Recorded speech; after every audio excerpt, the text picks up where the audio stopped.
আমরা এমন এক সময়ে দাঁড়িয়ে আছি যখন দেশ এক ঐতিহাসিক পরিবর্তনের মধ্য দিয়ে এগোচ্ছে। আপনারা এমন এক ব্যাচ যারা এক নতুন রাজনৈতিক ও সামাজিক বাস্তবতায় কর্মজীবনে পদার্পণ করছেন। সুতরাং আপনাদের দায়িত্ব অনেক বেশি। রাষ্ট্রের এই রূপান্তরকালে আপনাদেরকে নিজেদের উপযোগী করে প্রস্তুত করতে হবে। সততা, দক্ষতা ও পেশাদারিত্বের সঙ্গে দায়িত্ব পালন করতে হবে। আপনাদের আচরণ হতে হবে মানবিক ও আইনের প্রতি গভীর শ্রদ্ধাশীল। মনে রাখতে হবে চেইন অফ কমান্ড, শৃঙ্খলা, আনুগত্য ও সমন্বিত নেতৃত্বই একটি বাহিনীর শক্তির মূল ভিত্তি। প্রিয় এএসপি প্রফেশনালগণ, আপনারা সমাজে ন্যায় বিচার ও আইনের শাসন প্রতিষ্ঠায় এক গুরুত্বপূর্ণ পরিবর্তনের সৈনিক। আইনের প্রতি অবিচল আস্থা ও দেশের নাগরিকদের প্রতি দায়িত্ব ও জবাবদিহিতাই হবে আপনাদের কর্মের মূল ভিত্তি। মনে রাখবেন, আইনের চোখে সবাই সমান, সেটি হোক কোনো রাজনৈতিক কর্মী বা প্রান্তিক কৃষক, যেই হোক।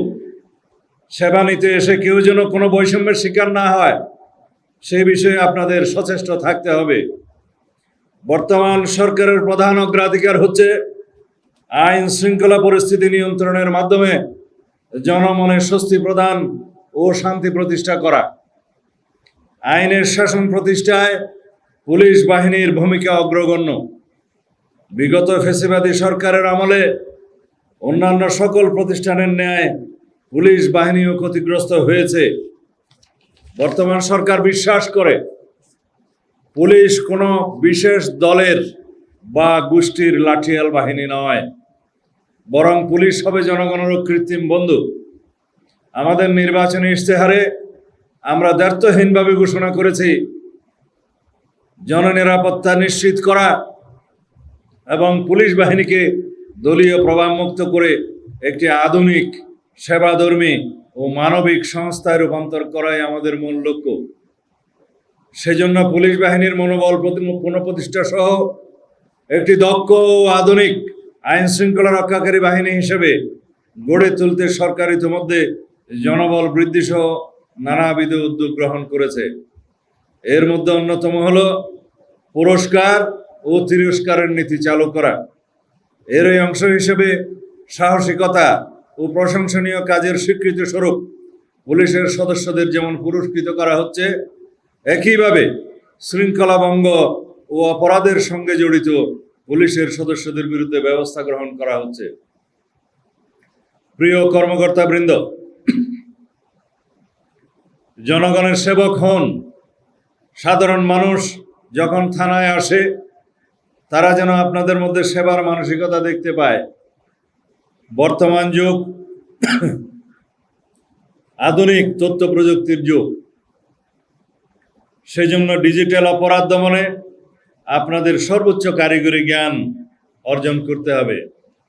সাইবার নিরাপত্তা থেকে শুরু করে আধুনিক অপরাধ তদন্তে আপনাদের অগ্রণী ভূমিকা পালন করতে হবে।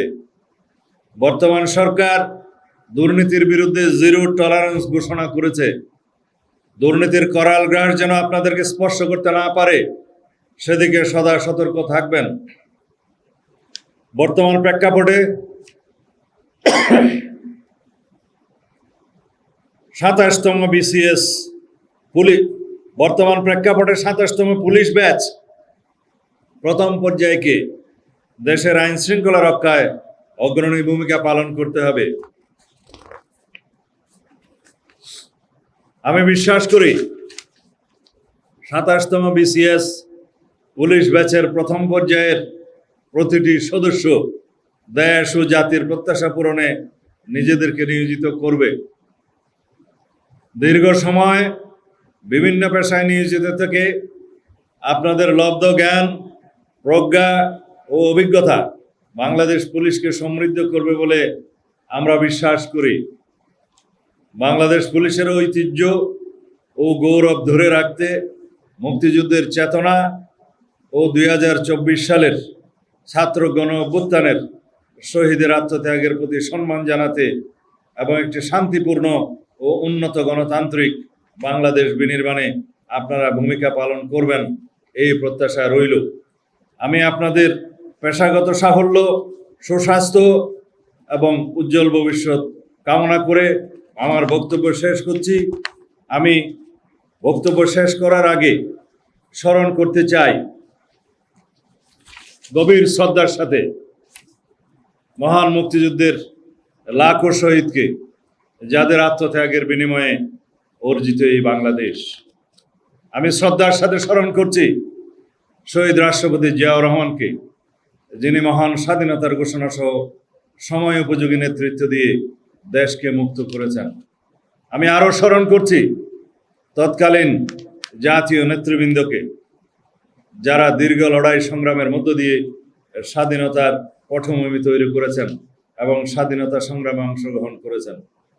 আমি শ্রদ্ধার সাথে আরও স্মরণ করছি 2024 সালের ছাত্র গণ অভ্যুত্থানের সকল শহীদকে, যাদের আত্মত্যাগের বিনিময়ে মুক্ত হয়েছে আজ গণতন্ত্র, যাদের প্রত্যাশা ও গণ আকাঙ্ক্ষা অনুযায়ী বৈষম্যহীন দেশ গড়ার প্রত্যয় নিয়ে আমাদের এগিয়ে যেতে হবে।